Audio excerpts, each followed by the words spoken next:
Exactement. Nous, on savait qu'il se passait un truc sur ce marché. Il y avait un momentum, comme on dit, qui était très important. Il faut savoir qu'il y a plus de 20 millions de chiens et chats en France. Un animal de compagnie, tu vas en trouver dans un foyer sur deux. Et c'est des statistiques qui se retracent au niveau européen. Tu as 60 milliards qui sont dépensés pour les animaux de compagnie en Europe par année. Donc, c'est un marché où il y a un momentum qui est très intéressant. Et avec des petites anomalies entre les pays, tu vas retrouver 80% des gens qui assurent leurs animaux en Suède, alors qu'on est à 5% en France. Donc, en fait, c'est ça qui nous a intéressés. On a voulu un petit peu comprendre pourquoi et comprendre le cheminement qu'il y avait dans la tête des propriétaires d'animaux. Et donc, c'est pour ça, en fait, qu'on a créé cette société de courtage, hein, sur laquelle on n'avait aucune ambition, hein. La seule ambition qu'on avait, c'était de parler à des propriétaires d'animaux pour pouvoir justement comprendre leurs besoins, comprendre leur approche et à ce moment-là, développer une nouvelle solution qui est beaucoup plus adaptée. Et ça, c'est ce qu'on a fait avec Pennypet il y a un peu plus d'un an maintenant. Ok, très, très clair. Qu'est-ce que je voulais dire? Du coup, tu t'es lancé pas en solo, c'est aussi une particularité, tu aurais pu te lancer en solo. Tu as décidé de te lancer à deux, et déjà pourquoi et pourquoi cette personne? Alors déjà, me lancer en solo, je pense que c'est un truc qui ne m'aurait pas forcément ambiancé. Je pense que c'est toujours le genre de challenge qu'il faut avoir en équipe, parce que déjà de mes aventures précédentes, je savais que le chemin, il est pas tout tracé, il n'est pas tout facile, donc tu as toujours besoin de soutien. Ok. C'est le premier point. Mais en réalité, ce projet, je ne l'aurais jamais fait s'il n'y avait pas eu Jacques Oloa, qui est un de mes associés et qui est un peu mon partner in crime depuis plusieurs années, puisque Jacques, en fait, je l'avais à l'origine recruté quand j'étais en Allemagne pour gérer la filiale française que j'avais ouverte à Nice quand on vendait des croisières sur Internet avec Dreamlines. Donc, en fait, il y a déjà un gros historique avec Jacques. Ça fait 8 ans qu'on travaille ensemble. On avait créé déjà une société de consulting ensemble. Voilà, il y avait beaucoup d'historique. Et si tu veux, au final, c'est peut-être une de nos plus grosses forces. Souvent, on va te dire sur le début d'un projet que dans 50% des cas, tu as les fondateurs, ça part en sucette. Nous, si tu veux, ça c'était un risque qui était éliminé d'office, même si tu n'es jamais à l'abri. En fait, on sait très bien comment on fonctionne ensemble, les forces et faiblesses de chacun, et on sait très bien comment les traiter. Donc ça, au final, c'est un truc qui a vraiment joué en notre faveur. Et ensuite, donc ce projet en fait de courtage en assurance, on était tous les deux sur cette activité. Et si tu veux, quand on a commencé à réfléchir au projet Pennypet, qui avait quand même un actif technique à développer très important, c'était impossible pour nous d'envisager cette aventure sans qu'on ait un gars de la tech directement dans l'équipe fondatrice. Donc, on s'est mis en recherche d'un CTO et puis on a eu un coup de chance énorme puisqu'on a rencontré un CTO, Thomas, qui était déjà à Bayonne, qui bossait pour une boîte à Saint-Jean-de-Luz qui s'appelait CaliWeb. Donc, c'est une agence. Hein, c'est une agence. Mais avant ça, il avait développé une boîte e-commerce qu'il a revendue. Donc, on cochait un petit peu toutes les cases, quoi. Il y avait l'expérience entrepreneuriale, il y avait l'expérience technique qui était la plus importante pour le coup. Et ensuite, il y a eu un fit humain aussi qui s'est créé. Là, pour le petit tips, il n'y a pas mieux que d'aller passer un week-end tous ensemble au vert et de voir si tu arrives à bien t'entendre, puisqu'en plus, il y avait vraiment un risque pour nous sur un triptyque, c'est qu'avec Jacques, on se connaissait depuis 8 ans. Et donc, faire venir en fait quelqu'un comme ça dans notre relation, c'était pas forcément évident. Mais au final, ça s'est fait tout naturellement, ça s'est hyper bien fait. Et aujourd'hui, on est toujours tous les trois dans l'aventure. Et plus que jamais, c'est notre plus grande force. On a énormément de complémentarité et on bosse très bien ensemble. Ok, donc pour résumer, du coup, après toutes ces aventures avec, en Allemagne, etc., monter des équipes internationales, as repéré finalement une problématique. Tout part d'un problème à chaque fois. Hein. Faut pas... L'entrepreneuriat, c'est ça. Notre job, c'est résoudre des problèmes.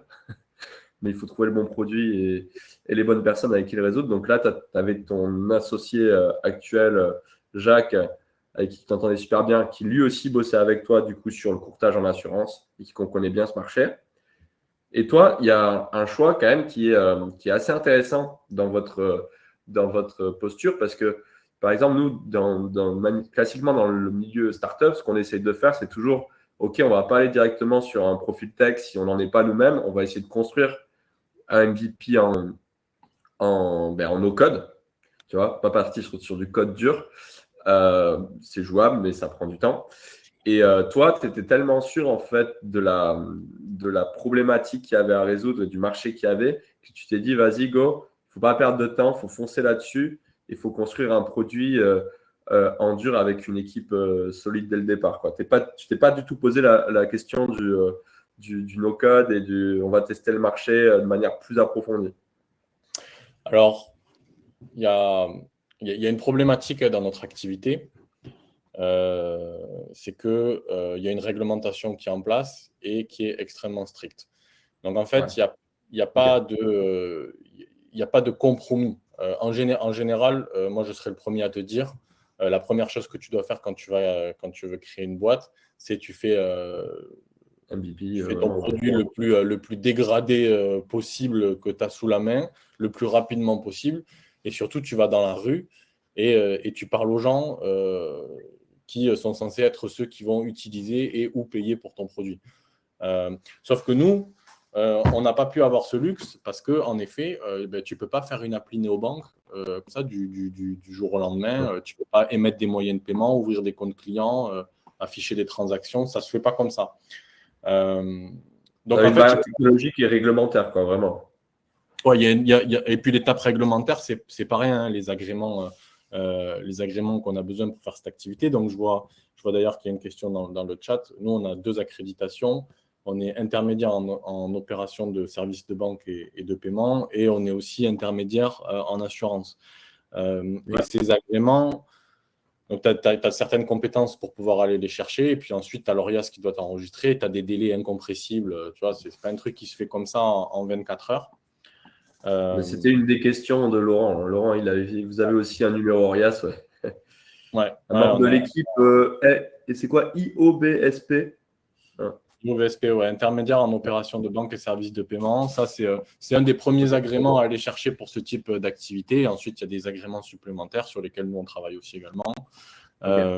Mais aujourd'hui, si tu n'as pas ça et que tu n'es pas maqué avec quelqu'un qui a une licence banque ou qui est un prestataire de paiement en monnaie électronique, tu ne pourras pas avancer dans un projet qui ressemble au nôtre. Donc ça, en fait, c'était la grosse difficulté, c'est qu'il n'y avait pas d'intermédiaire. Nous, on devait prendre le pari. Et prendre le pari, ça voulait dire faire entrer un CTO dans l'équipe fondatrice et investir pour pouvoir développer ce fameux MVP qui est au final pas si simple puisque c'est une appli, beaucoup d'API. Mais en revanche, ça ne t'empêche pas en parallèle de commencer à venir te frotter au marché. Et ça me rappelle un exercice justement qu'on a fait ensemble avec Conquistador. C'était est-ce qu'on peut au final générer une préinscription? Nous, c'est ce qu'on avait fait. On avait été capable de... je me rappelle. On avait utilisé Viraloop. Et au final, en moins de 15 jours, on était arrivé à avoir une préinscription de plus de 700 personnes.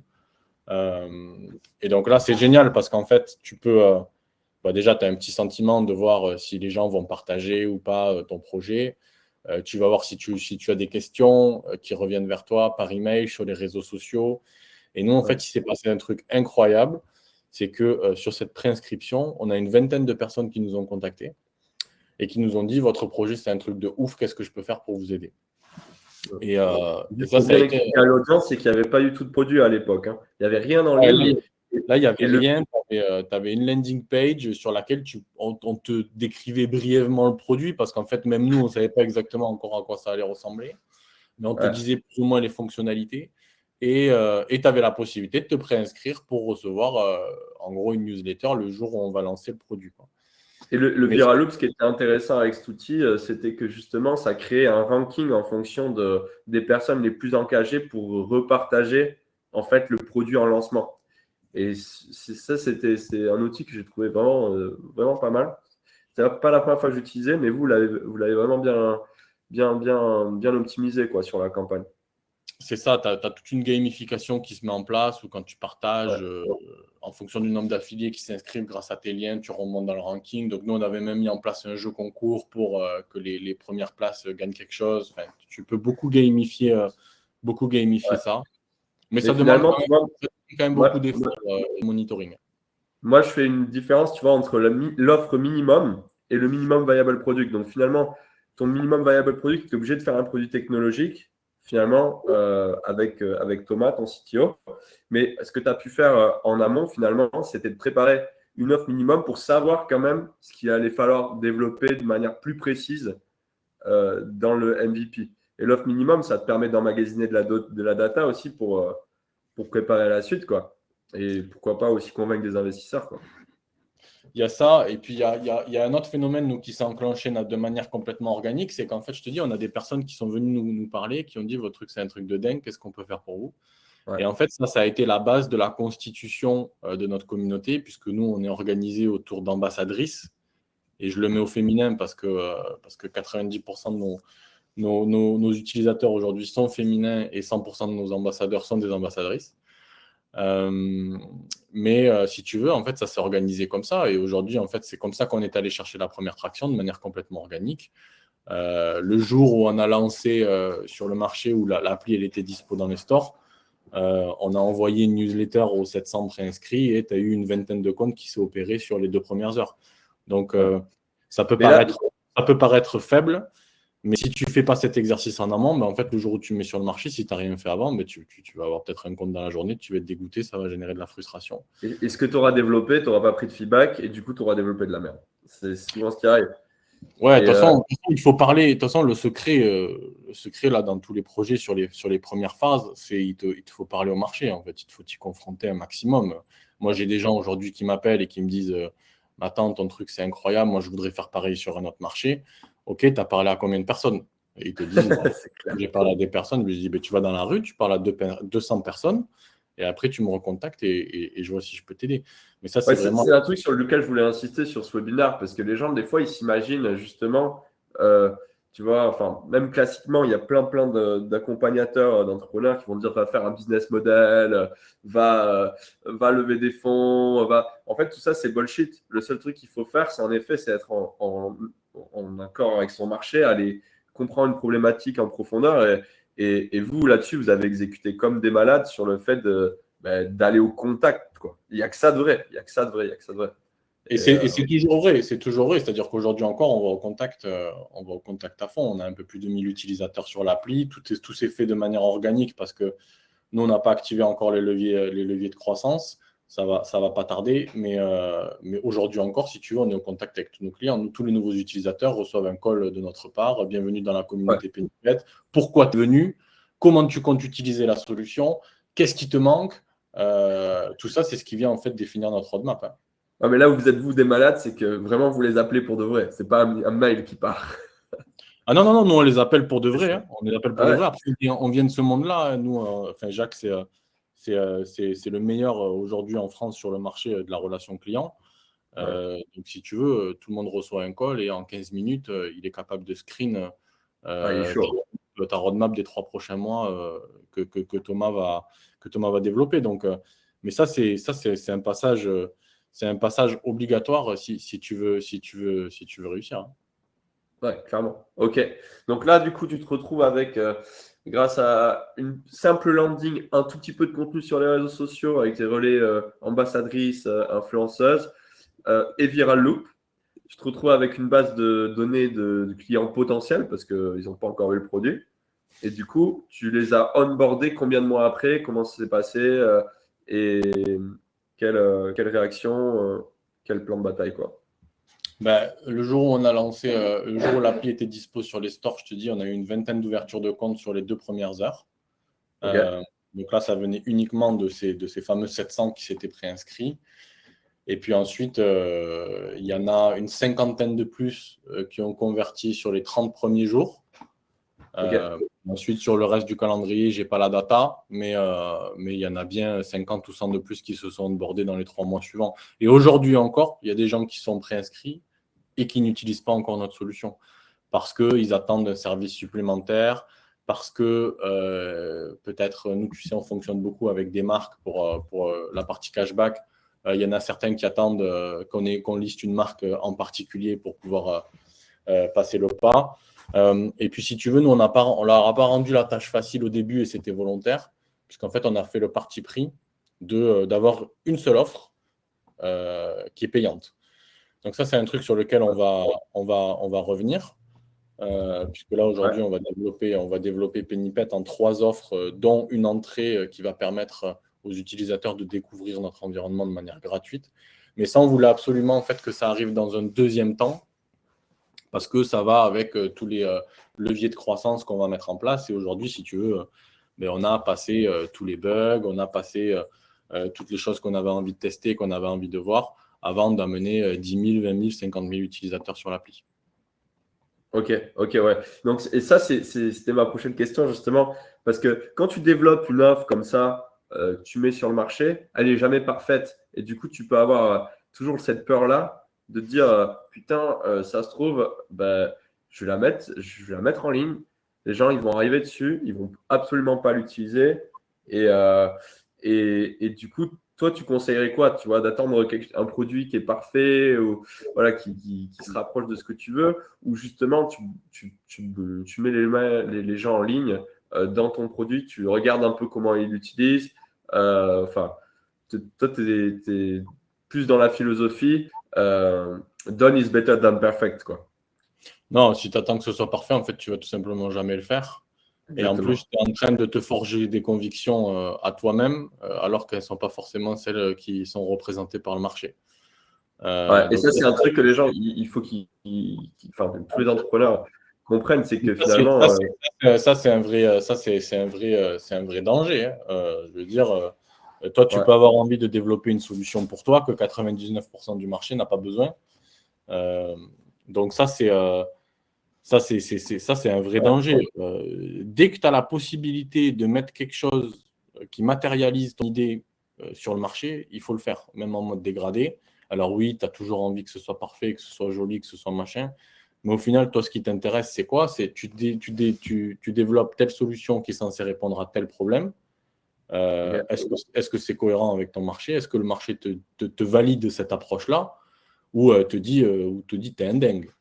Tu vois? L'utiliser. Nous, ils nous prenaient pour des dingues, mais parce que quand on leur a dit qu'on allait faire le compte et la Mastercard pour ton animal, c'est l'idée qui, au final, ils te disaient, mais c'est une idée magnifique, mais vous êtes des ouf, vous n'allez jamais faire une banque des animaux, comme ils disent. Tu vois, mais par contre, dans les messages, tout le monde te disait, mais attends, mais moi, bien sûr, j'ai déjà essayé d'ouvrir un compte à la BNP pour mon animal, mais le banquier, il s'est foutu de ma gueule. Ou moi, j'ai déjà un compte épargne pour mon chat à la caisse d'épargne, mais ils me prennent 6 euros par mois et j'ai aucun avantage. En fait, c'est ça aujourd'hui les retours qu'on a eu tout de suite, très rapidement. Et c'est ce que tu dois obtenir. Tu dois te confronter au marché avec tes idées. Il faut faire des interviews. Il faut que les fondateurs eux-mêmes prennent le téléphone et parlent aux futurs clients. Parce que si tu veux, déjà, il y a cet exercice qui est censé te rassurer, mais il y a une énorme différence entre ceux qui te disent oui, je vais l'utiliser, oui, je vais payer pour, et ceux qui vont réellement l'utiliser et qui vont réellement payer pour. Il y a un monde entre ces deux. Donc, si déjà, la première étape qui est de se dire oui, ton idée elle est intéressante, oui, je trouve que ça pourrait répondre à un vrai problème, tu n'arrives pas à l'obtenir de quelqu'un au téléphone, va obtenir un client qui va payer derrière. C'est clair, ça c'est clair. Et il y a aussi ce biais-là qui est, tout le monde te dit, ah ouais, c'est magnifique, c'est génial, super idée, mais tant que les gens ils sont pas mis la carte bleue, ça veut rien dire. C'est clair. Et là encore, tu as une grosse différence. Hein. Aujourd'hui, chez Pennypet, tu as 40% des gens qui deviennent utilisateurs qui payent réellement pour le service. Donc, tu vois, bien sûr, tu peux imaginer que tu vas améliorer les tunnels et que tu vas le monter à 50-60%. il n'empêche que ça, c'est un truc que tu dois aussi anticiper. Ouais, de ouf. Et alors, on a parlé un peu là, go-to-market, donc déjà l'identification du problème, donc grâce à tes expériences passées. Derrière, go-to-market avec vraiment un MVP et une offre minimum pour aller chercher de la data. Et finalement, on n'a pas parlé encore d'une partie qui est quand même extrêmement intéressante, c'est les finances. Comment tu finances du coup ce départ? Donc, j'imagine que tu avais un petit parachute doré d'avant. Mais tout ça, ça a vite une limite, surtout dans l'entrepreneuriat où les sous, avec l'URSSAF et compagnie, ça part très, très vite. Ouais, alors c'est un vrai sujet, mais en fait, c'est à corréler à tes ambitions, à ton produit et à ton calendrier. La manière dont ça s'est passé chez nous, alors le parachute doré, oui, j'en ai eu, mais c'était quand j'ai quitté mes emplois et ça remonte à 2018, me semble. Ouais. Donc, il faut pas, en fait, il faut choisir son timing aussi pour entreprendre. C'est super Aujourd'hui, intéressant ça. il y a des dispositifs. Ben, moi, j'ai fait une erreur par rapport à ça. C'est que aujourd'hui, tu as des dispositifs qui te permettent, notamment avec Pôle emploi, je ne sais plus comment ça s'appelle le dispositif, mais il y a un truc qui s'appelait l'ACRE ou quelque chose comme ça. Mais en gros, Oui, c'est ça. moi, ce qui s'est passé, c'est que pendant 2 ans, quand j'ai quitté mes emplois, en fait, pendant 2 ans, j'ai eu la possibilité de maintenir mes revenus, plus ou moins. Tu as toujours une décote, mais bon, tu t'en sors bien. Et en fait, et moi, je n'ai pas du tout utilisé ce temps-là pour entreprendre. Je l'ai fait après, une fois que c'était fini. Donc ça, c'est une grosse erreur, parce qu'en fait, la pression du cash, elle va arriver extrêmement vite. Tu vas Ça, avoir la...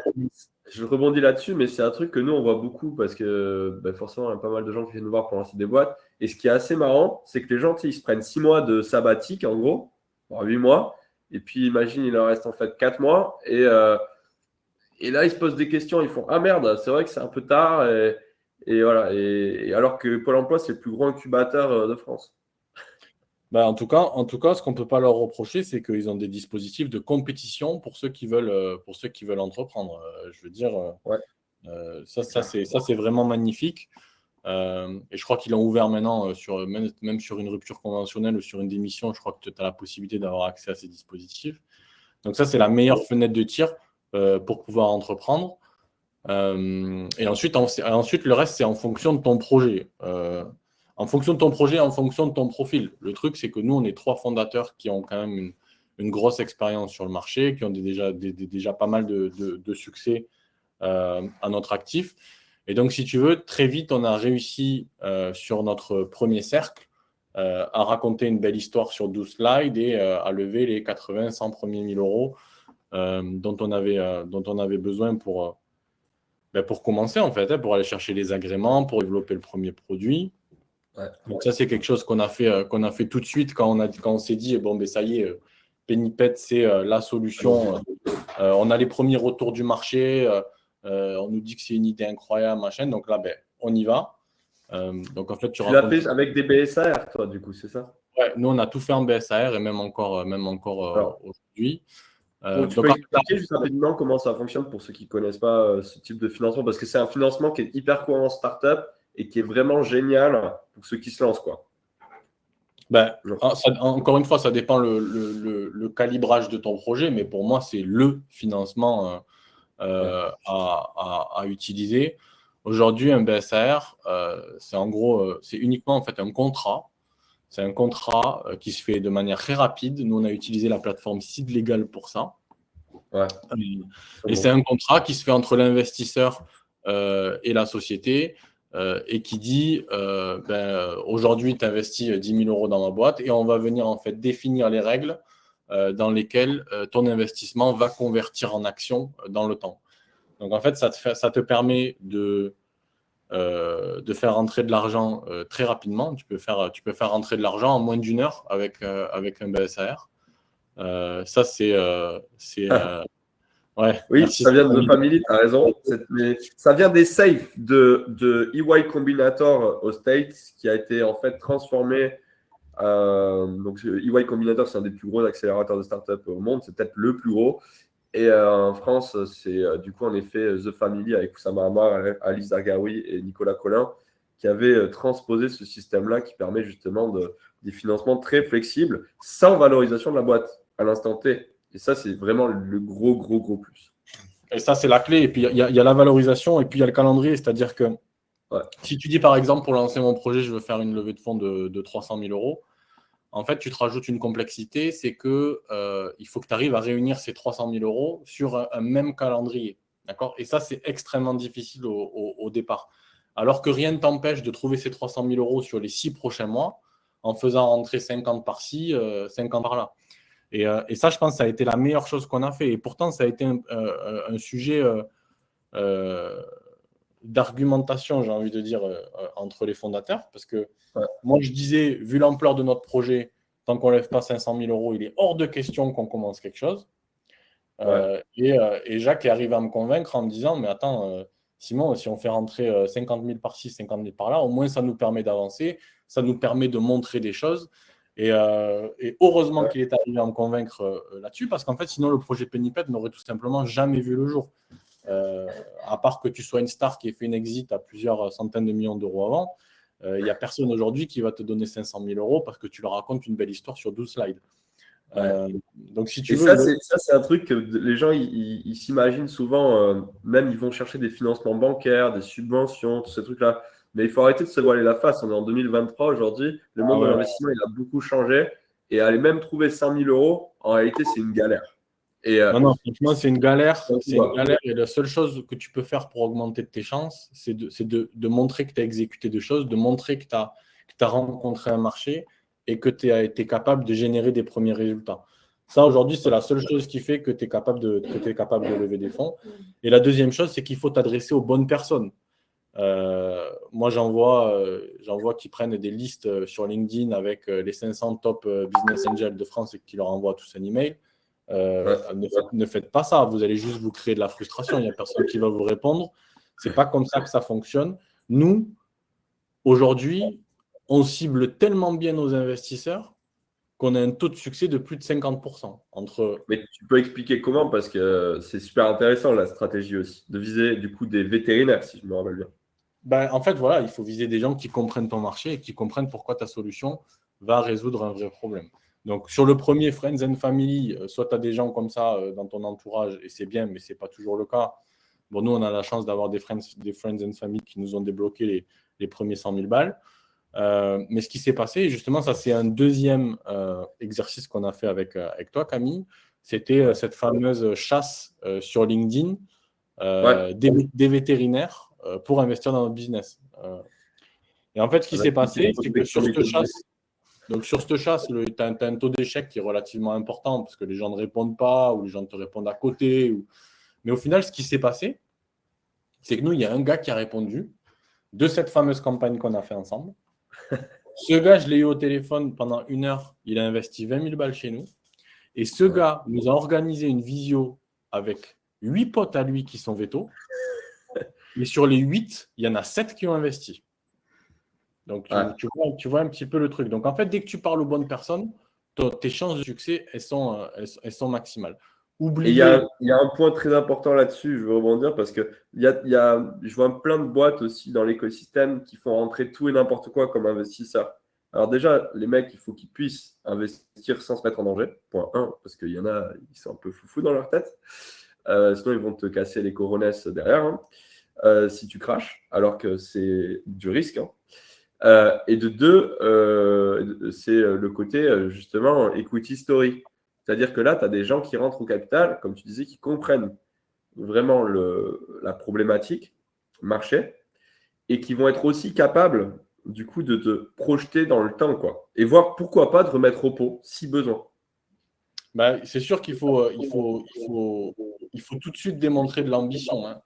Aujourd'hui, un projet qui lève des fonds, c'est un projet qui doit démontrer une ambition qui est très forte. Il faut vous mettre en fait toujours dans la peau de votre interlocuteur en face. C'est-à-dire que si c'était vous à sa place, pourquoi je te donnerais 20 000 balles aujourd'hui? Donc, c'est ça qu'il faut arriver à définir. Après, la notion d'equity story, elle arrive quand même plus tard. Nous, tu vois, c'est un sujet actuellement, mais parce que là, on est sur une levée de fonds. Mais mais qui est hors business angel. Mais là, tu dois en effet démontrer quelle est ta vision à 5 ans et comment tu vas la tracer. Donc ça, c'est encore autre chose. Mais en tout cas, pour ce qui est de démarrer avec le MVP, avec tout ça, aujourd'hui, très, très, très peu sont les fondateurs qui arrivent à lever des fonds sans avoir démontré quelque chose. Et quand on dit démontrer, souvent, c'est soit du cash, c'est-à-dire que tu as des revenus récurrents qui commencent à rentrer. Voilà. Une masse utilisateur, ça peut être un coût d'acquisition client faible. Enfin, voilà. Ouais, voilà, c'est des métriques de marché que vous connaissez tous. Tu as plusieurs moyens de le dévoiler. Tu vois, moi, je discutais avec un entrepreneur de Biarritz, là. Le gars, il a fait un MVP. Il a contacté une centaine d'entreprises. Il y en a 50 qui ont dit moi, j'y vais. Elle paye 100 balles par mois. Bon, c'est réglé. Lui, il a tout pour une levée de fonds. Mais parce qu'il a montré en fait, qu'il avait rencontré son marché. Après, c'est du B2B. Attention au projet B2C. Le B2C, c'est beaucoup plus... beaucoup plus compliqué. On est sur des marchés aussi où les paniers, où les tickets moyens sont beaucoup plus faibles. Mais encore une fois, il faut rencontrer ton marché. Et tu peux le démontrer à une petite échelle. Tu vois, tu peux dire, regarde, j'ai chassé 1000 prospects potentiels en B2C. J'en ai 500 qui ont réagi à ma chasse. J'en ai 300 qui ont posé des questions. Et j'en ai 100 qui payent pour mon service. Bon, mais si tu as démontré ça, tu es capable de faire une assumption qui dit quand je vais en contacter 10 000, voilà ce que ça va donner et voilà pourquoi j'ai besoin d'oseille. Ouais, très clair. Très clair. Et ok, ça c'était le point cash. Le point, mais tu as une corrélation avec le point RH. Vous avez commencé à vous payer ou pas du tout. C'était quoi la politique de la maison? À quel moment tu t'es dit, bon, pourquoi pas recruter? Voilà, la bascule, elle se fait où du cercle de fondateurs à tiens, déjà on se paye pas nous. Et après, comment on va construire une team? Alors, juste pour démystifier, il y a beaucoup de gens, ils pensent que dès le départ, on se rémunère en startup. La réalité, c'est que non, pas du tout, ou un peu. Mais dans tous les cas, c'est rien comparé aux 16 heures par jour qu'on fait, quoi. Ah oui, non, là en effet, on est sur une opposition majeure avec le salariat. Moi, en 5 ans d'entrepreneuriat, j'ai toujours pas une fiche de paye. Donc, faut pas se leurrer là-dessus. C'est pas du tout la priorité. Et ça, il faut pouvoir l'assumer. Après, d'un autre côté, c'est quand tu ambitionnes un projet qui est structuré comme on le fait avec Pennypet, il ne faut pas que cette situation dure trop dans le temps. Donc, que les 6 premiers mois, tu fasses l'effort de ne pas te payer parce que plutôt que de te verser 2000 balles, tu préfères aller chercher 50 clients avec tes 2000 balles. C'est OK. Tu vois, pareil, aucun engagement financier long terme tant que tu n'as pas une stabilité financière qui te permet d'avoir de la visibilité. Nous, aujourd'hui, on a plusieurs ressources qui travaillent avec nous sur le projet Pennypet autour de nous. Il n'y en a pas une seule qui est sur le payroll. Tu vois. Donc, il faut que tu acceptes qu'ils aient des projets à côté parce que ils sont auto-entrepreneurs ou parce que. Mais ça n'empêche pas que tu arrives, si tu veux, à les embarquer quand même dans ta vision des choses, à leur donner de la perspective. Nous, demain, on clôture la levée de fonds. On sait qu'on a du cash sur les 18 prochains mois. Et là, tu peux mettre tout le monde sur payroll et travailler de manière beaucoup plus sereine. Mais les 6 premiers mois… Payroll, c'est un CDI, en gros, c'est ce que tu veux. Ouais, payroll, ça veut dire fiche de paye, CDD ou CDI. Mais ce que je veux dire, c'est que les 6 premiers mois, tu peux pas. De toute façon, tu peux pas en termes de cash. Tu peux pas. Soit tu as levé un gros montant avant que ton projet démarre. Et à ce moment-là, tu as la capacité financière à monter une équipe, à les rémunérer sous contrat et à payer des charges sociales. Soit tu n'as pas fait ça et du coup, tu bricoles. Nous, jusqu'à aujourd'hui, c'est du bricolage. Bon, mais quand on a besoin de cash, on va chercher quelques vétos, on prend 20 000 par-ci, 20 000 par-là, et puis tu avances comme ça. Mais en attendant, en parallèle, tu démontres ton marché, tu démontres que ta solution rencontre un marché et ses clients. Et c'est une fois que tu as fait une grosse levée de fonds que tu peux te permettre de te structurer. Moi, je dis toujours aux boîtes qu'on accompagne, il ne faut pas recruter tant que tu ne fais pas au moins entre 15 000 et 20 000 euros tout seul, quoi. Mais ça, ça dépend de ton modèle et ton business model. Justement, je voulais rebondir là-dessus. Tu vois, il y a deux manières de. Enfin, il y a deux paradoxes.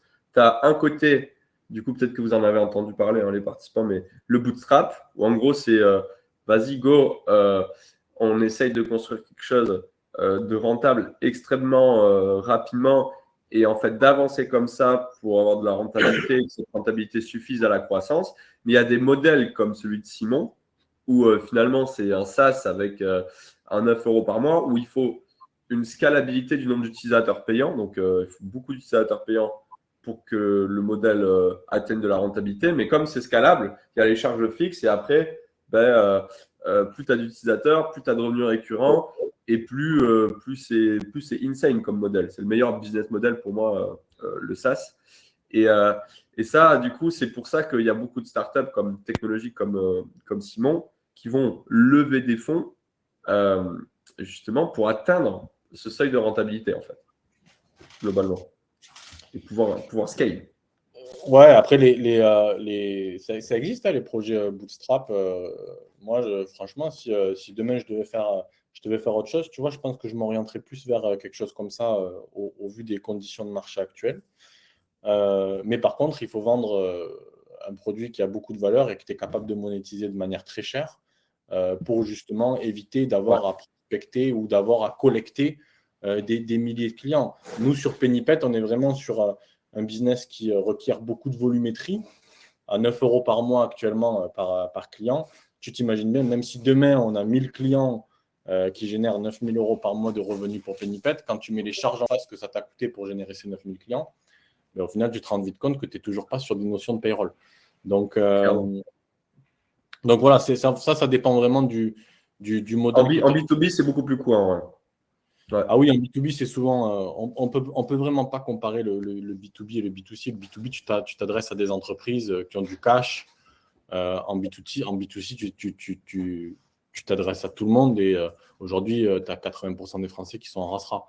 Donc, il ne faut pas croire que tu vas leur prendre 50 € par mois comme ça, quoi. C'est clair.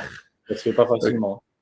Donc, ok. Alors, il est 24, mais on a encore peu de temps. C'est quoi, du coup, là, maintenant que tu commences à avoir. Donc, tu as généré des KPI. Donc, là, financièrement, vous avez fait rentrer des BSAR avec un minimum viable product, donc une offre minimum, et il commence à y avoir les premiers utilisateurs payants. Donc, à partir de là, tu as validé ton marché. C'est quoi les prochaines étapes? Tu parlais d'une levée de fonds, du coup, d'aller lever des fonds et d'aller dans cet objectif de scalabilité, d'aller envahir le marché le plus rapidement possible, en gros, c'est ça? C'est ça, c'est-à-dire que nous, là, on est à une étape où on a un produit qui est sur le marché, on a 6 mois d'historique maintenant avec nos utilisateurs, avec nos clients, on sait ce qui ne va pas, on sait ce qu'il faut adapter. On est capable de valoriser un client. Donc aujourd'hui, et on a surtout aussi testé pas mal de canaux d'acquisition qui sont capables de déterminer aussi quel est le coût d'acquisition d'un client, sur quel channel, qu'est-ce qui marche pas. Et donc en fait, basé sur cette génération de premiers résultats, tu es capable de monter un BP qui est viable, pour le coup, qui n'est pas uniquement fourni d'hypothèses, et qui dit, avec un investissement de X, voilà ce que je suis capable de réaliser sur les 18 prochains mois, et voilà comment je vais venir maintenant réaliser mon equity story à horizon 5 ans. Donc oui, nous, chez Pennypet, il y a une levée de fonds conséquente qui est en cours, puisqu'on est sur 1,5 million à peu près, et qui va être clôturée d'ici la fin de l'année. Mais je pense que les investisseurs ne nous parleraient même pas si on n'était pas déjà sur le marché, si on n'avait pas des clients et si on n'avait pas une approche comme ça qui soit rationnelle, quoi. Parce que, c'est sûr. Donc, si tu veux, donc là, c'est ça pour nous la prochaine étape, en tout cas d'un point de vue financier. D'un point de vue produit, là, c'est pareil. Hein. Aujourd'hui, on va release 3 offres au mois de novembre. Une qui ressemble, qui est identique à celle qu'on a déjà actuellement, mais 2 offres un petit peu plus dégradées qui vont quand même permettre à nos utilisateurs de rentrer dans notre environnement et de venir upsell ensuite dans le temps. Puisqu'en fait, il ne faut pas aussi négliger quelque chose. c'est que nous, par exemple, en interne, on parle de Pennypet tous les jours et bien sûr, on sait à quoi correspond la solution. Je pense qu'il y a un gros challenge, en tout cas pour nous, qui est toujours d'actualité, mais au final, il est pour tout le monde, c'est comment tu expliques à tes clients potentiels qu'est-ce que tu fais. Et nous, aujourd'hui, il y a beaucoup de gens encore, beaucoup de propriétaires d'animaux qui disaient Pennypet, mais c'est quoi? Mais j'ai rien compris, mais j'ai regardé le site, je l'ai lu 10 fois, j'ai toujours pas compris. J'ai téléchargé l'application, mais je peux pas aller plus loin parce qu'ils me demandent de payer, donc du coup, je l'abandonne. Donc en fait, il y a tout ce volet nurturing, tout ce volet éducation qui rentre en jeu et qui est un exercice qu'on s'apprête à faire à partir du mois de novembre. Et est-ce que tu fais participer tes utilisateurs actuels à la roadmap produit du coup? Ah ben c'est eux qui la définissent. Aujourd'hui, en fait, plus particulièrement chez nous, les ambassadrices. Donc les ambassadrices, en fait, chaque quarter reçoivent un questionnaire très précis sur lesquels elles peuvent évaluer les features, sur lesquels elles peuvent recommander des nouvelles features. Enfin, voilà, il y a vraiment un exercice qui est fait là-dessus. Et en fonction de tout ce qui est suggéré, en fait, on vient faire un scoring. Et c'est ce scoring qui vient donner les priorités à la roadmap technique. Ça marche hyper bien. Ça, c'est... Ok, ouais, c'est génial ça. Ça, c'est un super principe. Il y en a même, ils font les Trello partagés, donc des Kanban en gros partagés avec la roadmap en visu où tout le monde peut venir commenter.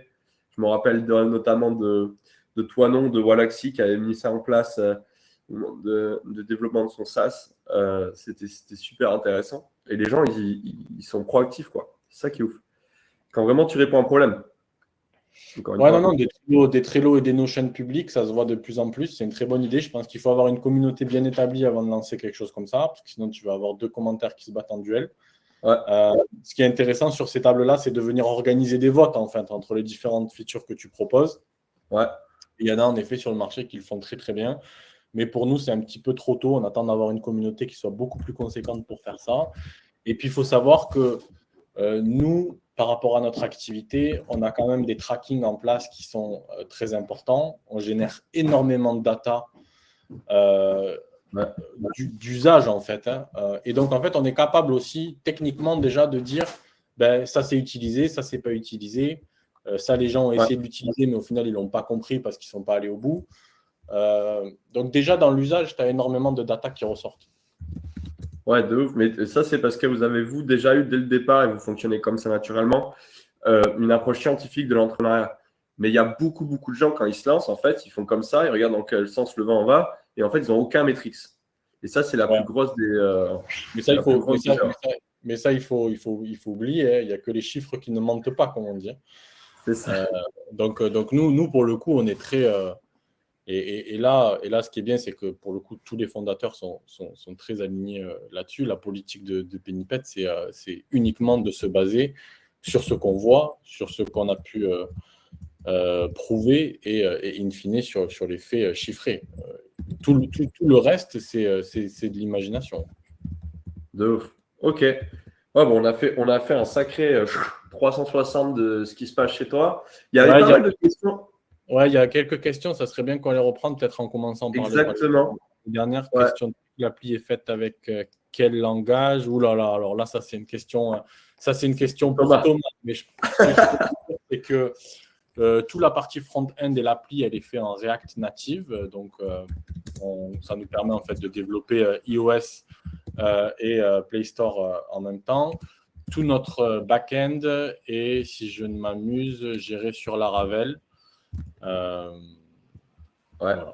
C'est ce que je pense que je dis pas de bêtises. Sur la partie cashback, il y avait une question sur cashback, exactement.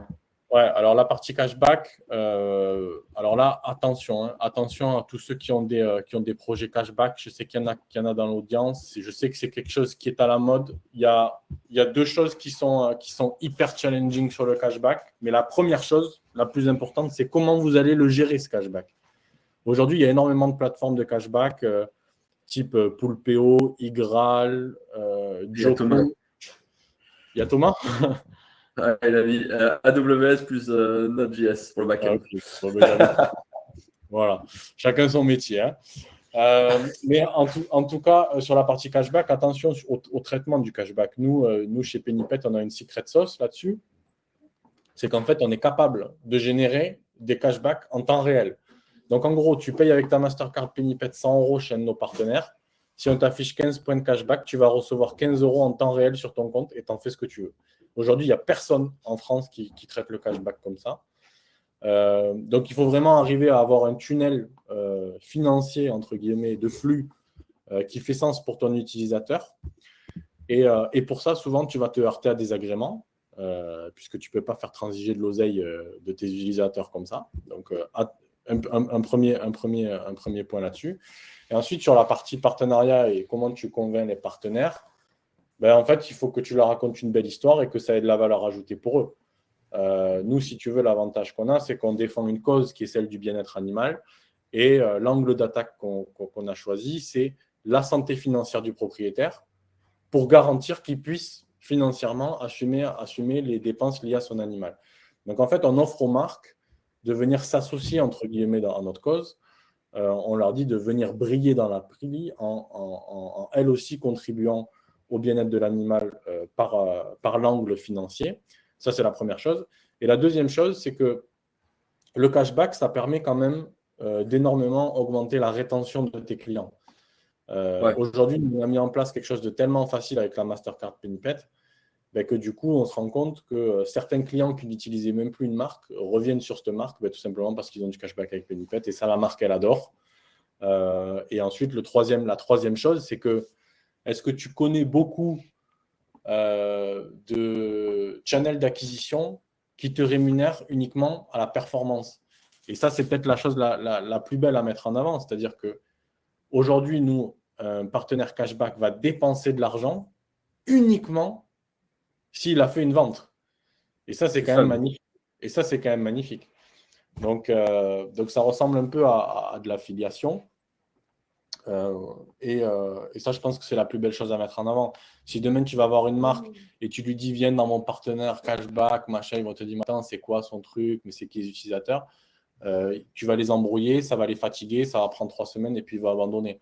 Si tu rentres et que tu lui dis, quand je vais être capable de vendre 1 000 € de produits chez toi dans mon appli, combien tu es prêt à me reverser? D'accord. Et là, en fait, tout de suite, il se dit, attends, s'il me vend 1 000 €, bien sûr que je suis prêt à lui donner 150 ou 200 €. De toute façon, c'est ce que je donne à un distributeur lambda. Donc ça, c'est une approche complètement différente pour aller chercher des partenariats. Et c'est beaucoup plus puissant du coup que c'est un peu discount. Comme tu dis, ma folie, là, c'est la réduction, elle n'est pas si puissante par rapport au deal, parce que du coup, comme disait Simon, c'est la vente qui déclenche du coup le cashback. Il y a ça, et puis un dernier truc sur les modèles au cashback, parce que je sais là dans l'audience qu'il y en a qui réfléchissent à ça. Des cashbacks à 0,5 ou 1% en disant mais au final, sur le long terme, tu vas gagner de l'argent. Ça, c'est du bullshit, mais purée. Si tu dois dépenser 1 000 € pour récupérer 1 €, il faut oublier. Aujourd'hui, les cashbacks chez Pennypet, ils sont tous compris entre 4 et 15% pour l'utilisateur. Le mois dernier, on a une utilisatrice qui a acheté pour 300 balles chez un partenaire, elle a récupéré 25 €. Là, tu parles. Là, tu peux dire que tu as une solution qui te permet de gagner de l'argent. Sur les solutions où tu vas gagner 1 centime par 1 centime et que tu vas mettre 12 mois à gagner 3 €, dur. Ouais, clairement.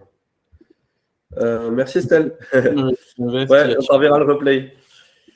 Notion, une question de Laurent. Avec des invests, y a-t-il une notion de caution solidaire? Alors, je ne suis pas sûr de comprendre ta question, mais la caution solidaire, déjà, c'est un mot que vous oubliez. Ça, vous oubliez. Vous êtes des entrepreneurs. Vous mettez déjà votre vie dans cette boîte, votre énergie dans cette boîte. Vous avez probablement mis vos économies. N'allez pas en plus risquer la maison ou quoi. Ça, c'est stupide. Il n'existe pas de caution solidaire. Aujourd'hui, un investisseur, quand il rentre dans votre projet, c'est ce qu'on appelle du capital risque. C'est le mur ou les millions, comme on dit, nous, quand on présente l'affaire. Et je pense que tu confonds deux choses, Laurent. Tu as le côté prêt, tu as le côté equity. Le côté, même sur la partie prêt, les cautions solidaires, elles doivent être hyper limitées.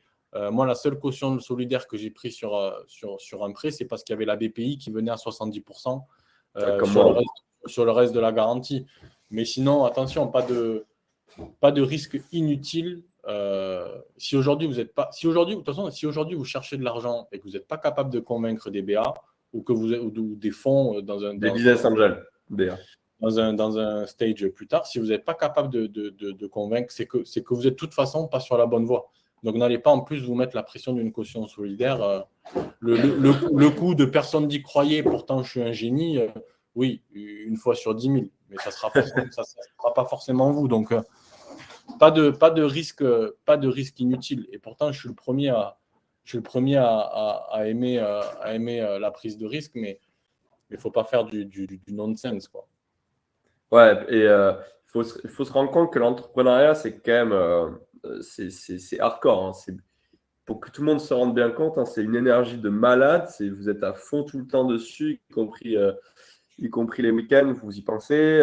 Vous n'êtes pas payé. Il y en a beaucoup qui s'étonnent, moi, des porteurs de projets que j'accompagne, qui disent « Ah ouais, putain, mais quand même, je me paye toujours pas, ça fait 4 mois. » Mais je dis « Ben ouais, mais mec, en fait, tu ne payes toujours pas. Mets-toi une barrière, en fait, aussi, quand tu lances un projet, tu te dis qu'il faut se donner un timing dans lequel tu vas pouvoir commencer à te rémunérer, quoi. Et si tu n'es pas capable de produire les KPI, donc les chiffres qui vont te permettre d'arriver à te rémunérer ou à lever des fonds, ben, en fait, ça veut dire que tu n'as pas de marché. Et c'est dur, c'est hardcore, hein. Mais le marché, tu ne le contrôles pas. Hein. Et il ne faut pas tomber amoureux de son idée. Ça sert à rien. Ah non, mais de toute façon, encore une fois, on en revient aux chiffres. Hein. Je suis arrivé à parler ou à donner l'information à X prospects. Il y en a X qui ont interagi, il y en a X qui sont devenus clients. Enfin, ça, je veux dire, c'est pas compliqué, hein. C'est mathématique. Et si là-dessus, vous n'avez pas des bons ratios et des ratios qui sont capables de scaler, il faut passer à autre chose. C'est OK, hein, de changer de modèle. Vous pouvez, des fois, c'est juste un moyen d'adresser le marché. Ça ne veut pas dire que votre idée n'est pas bonne, mais c'est juste qu'il est mal adressé. Nous, chez Pennypet, il est adressé, c'est OK. C'est OK. On a des bons KPIs, mais on est très, très loin de la perfection. On est très, très loin des métriques qu'il faut montrer pour pouvoir aller chercher 1 million d'utilisateurs sur 5 ans comme on l'ambitionne. Et donc, c'est pour ça qu'aujourd'hui, on est toujours en constante réflexion sur quelles sont les meilleures formules, quels sont les meilleurs moyens de faire comprendre notre produit au marché. Il faut toujours se remettre en question, mais il faut que la première génération de résultats soit à minima encourageante. C'est ça, c'est grave. Et qu'est-ce que je voulais rajouter là-dessus ça ne sert à rien aussi, là pour ceux s'il y en a qui veulent se lancer, mais ça ne sert à rien d'en faire un side project. Je pense qu'un projet, soit tu es dessus, soit tu n'es pas dessus. Et c'est très compliqué de faire deux choses en même temps avec le niveau d'énergie que ça demande. Et un autre point, on parlait tout à l'heure de finance, il faut aussi bien être conscient. Moi, j'avais zéro éducation dans la finance financièrement. Il faut penchez-vous aussi sur ces trucs-là, mais plus tard, quand vous commencez à vous poser des questions RH, voilà, comment je lève des fonds. Enfin, franchement, après l'entrepreneuriat, c'est vraiment un apprentissage continu. Et même si tu craches à la fin, tu n'auras jamais autant appris en étant salarié. Donc, moi, c'est comme ça que j'essaie de le valoriser aussi. Je me dis, on n'est jamais à l'abri de cracher, mais finalement, le parcours, l'expérience, tu apprends du marketing, du produit, à gérer de l'administratif, de la finance, gérer une équipe, tout quoi. Ton expérience, elle sera valorisée derrière, même si tu craches. Mais Après, je suis un peu plus mitigé que toi sur le fait d'avoir des choses en side project. Je pense que si tu es bien installé à ton poste et que tu te dis que l'entrepreneuriat, ça te démange et que tu as envie de te confronter ou de tester le marché avec une landing page, une préinscription, un truc qui te vient en tête, je pense que ça peut être pas mal. Après, en effet, quand tu te mets en mode production et en mode scale, là, tu es obligé de t'y consacrer à 100%. Mais sur la partie réflexion et sur la partie déjà première confrontation au marché, je veux dire, faire des interviews utilisateurs, aller dans la rue et parler à 200 personnes, tu peux le faire le soir après le boulot, le week-end. Donc, je suis un peu plus mitigé là-dessus. Tu vois, moi, en plus, je dis ça, mais avec le recul, je me dis que En tant qu'entrepreneur, je le fais aussi, tu vois. On a lancé une marque de vêtements à côté. Ouais. Là, un startup studio, on va vers ça. Donc, finalement, oui, tu as raison. Mais ouais, c'est jouable. Mais c'est mieux si c'est ton marché.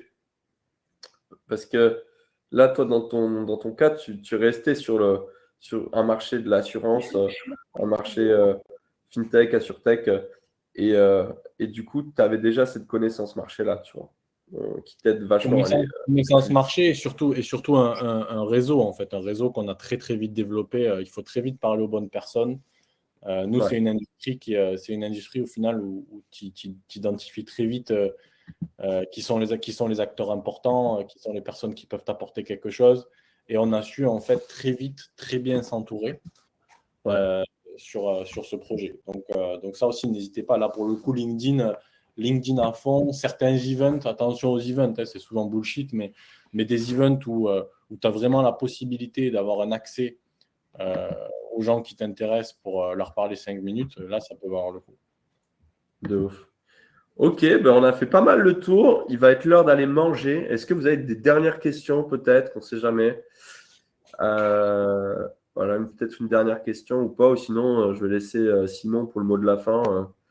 Ouais, Et, si vous avez d'autres questions, de toute façon, n'hésitez pas à m'écrire sur LinkedIn.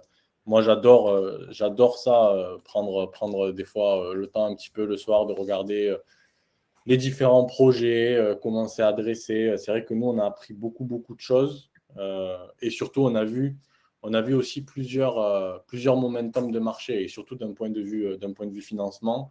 Moi, j'ai connu les années où où j'étais incentivé pour cramer du cash parce qu'on était sous perfusion VC, alors qu'aujourd'hui, c'est complètement l'inverse. Donc, c'est vrai que ça permet de bien juger certaines choses. Mais donc, n'hésitez pas à me contacter sur LinkedIn si vous avez d'autres questions. Et moi, je prends le temps avec plaisir. Mais en tout cas, merci beaucoup pour l'invitation aujourd'hui en partenariat avec Conquistador, avec qui on a eu 2 succès. Et puis, à très bientôt. et tu dirais quoi à un mec qui veut se lancer, juste pour finir? Qui se pose une question et qui n'est pas sûr encore. Ben, je lui dirais qu'il faut le faire, mais qu'il faut le faire de manière réfléchie. On n'est plus, si tu veux, dans une dynamique de marché où tu te dis ouais, ben vas-y, j'ai une idée, j'y vais, de toute façon, ça va marcher. En fait, il y a trop d'expertise maintenant sur le marché et il y a aussi énormément de compétition. Il y a beaucoup d'entrepreneurs qui arrivent avec beaucoup d'expérience, avec de la documentation qui est très maîtrisée et très structurée. Donc, en fait, je dirais, il faut bien sûr le faire. Hein. N'importe qui veut entreprendre, il faut absolument le faire. C'est des merveilleuses expériences, mais il faut le faire quand même de manière assez réfléchie et il faut avoir un plan. Voilà. Et moi et Simon, on peut peut-être vous aider un peu. J'ai mis mon petit calendrier aussi, enfin ma prise de rendez-vous, et puis vous pouvez discuter avec Simon sur LinkedIn. Je suis aussi sur LinkedIn, n'hésitez pas si vous avez 2-3 conseils en growth ou en entrepreneuriat de manière générale. Voilà. Mileshker, Simon, merci à tous aussi Merci à tous. qui sont venus. On va distribuer le replay pour ceux qui veulent le regarder. Peut-être 2-3 ressources aussi très concrètes sur des outils qui peuvent vous aider à lancer une boîte, parce qu'on n'a pas parlé, mais par exemple la landing page, elle n'a pas été non plus développée. Voilà, enfin, il y a tellement de choses sans compétences techniques et sans argent que vous pouvez faire aujourd'hui pour tester. Et il faut tester avant d'aller vraiment commencer à dépenser de la thune. Donc voilà, c'était un peu la morale de l'histoire. Yes. Je vous embrasse tous. Mouchoubat et Taïkou Charté. La bise et à très vite. Tchuss. Ciao, ciao, merci à Et on se voit tous. la semaine prochaine, Simon. Ciao. Au revoir, yes. Ciao. Bye.